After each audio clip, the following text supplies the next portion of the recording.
तुम्हें तो ठीक से बर्बाद करना भी नहीं आता, चलो पीछे हटो, अपनी ये हालत मैं खुद बनाता हूं। शब्बीर हसन साहब के ये अल्फाज तो ऐसा लगता है कि भूपेंद्र सिंह हुड्डा ही के लिए लिखे गए। क्यों, जरा गौर से सुने।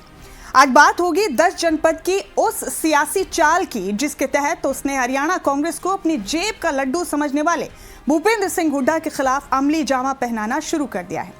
सूत्रों की माने तो अब 10 जनपद यानी राहुल गांधी को समझ में आ गया है या फिर उनको समझा दिया गया है कि अगर हरियाणा में बीजेपी को निपटाना है तो सबसे पहले हुड्डा को निपटाना बेहद जरूरी है। राहुल गांधी ये बखूबी जानते हैं कि हुड्डा को सीधे बाय बाय बोलना अभी खतरे से खाली नहीं होगा, क्योंकि कोई कुछ भी कहे, आज भी हरियाणा कांग्रेस में हुड्डा सबसे मजबूत सियासतदान है।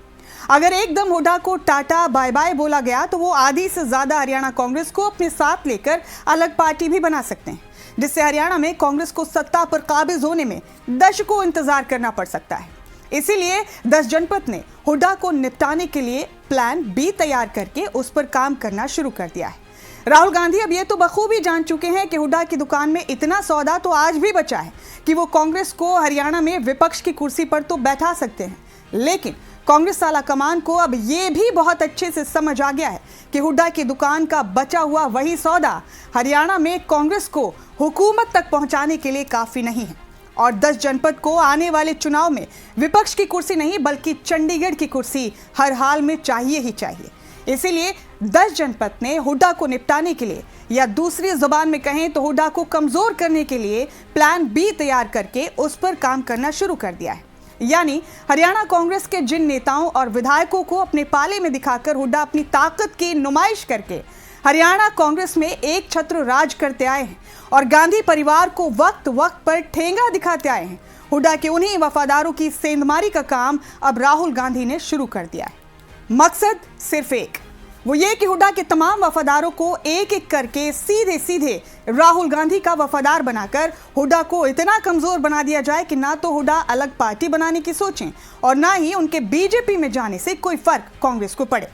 अब सुने कि मैंने ये बात क्यों की। मैंने ये बात ऐसे ही बिल्कुल नहीं की, गुजरे वक्त को थोड़ा पलट कर देखते हैं।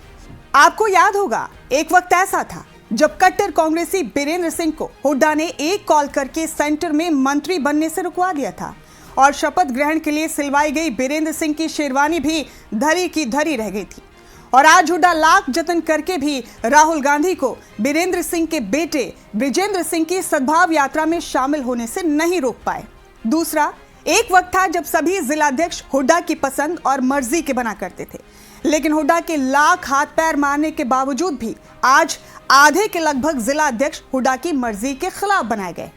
तीसरा, एक वक्त ऐसा था जब राहुल द्वारा बनाए गए हरियाणा प्रेसिडेंट अशोक तंवर और कुमारी सैलजा के हुक्म को हुड्डा अपने जूते की नोक पर रखते थे और उनकी किसी भी मीटिंग या प्रोग्राम का हिस्सा ना खुद बनते थे और ना ही अपने किसी विधायक को बनने देते थे। लेकिन आज हरियाणा कांग्रेस के प्रेसिडेंट राव नरेंद्र सिंह हुड्डा खेमे के होने के बावजूद हुड्डा की नाराजगी की परवाह किए बगैर रोहतक में भूपेंद्र सिंह हुड्डा के जानी दुश्मन ब्रिजेंद्र सिंह की सद्भाव यात्रा के समापन पर डंके की चोट पर न सिर्फ शामिल होते हैं बल्कि हुड्डा की मर्जी के खिलाफ उस यात्रा को कांग्रेस की यात्रा बताते हैं।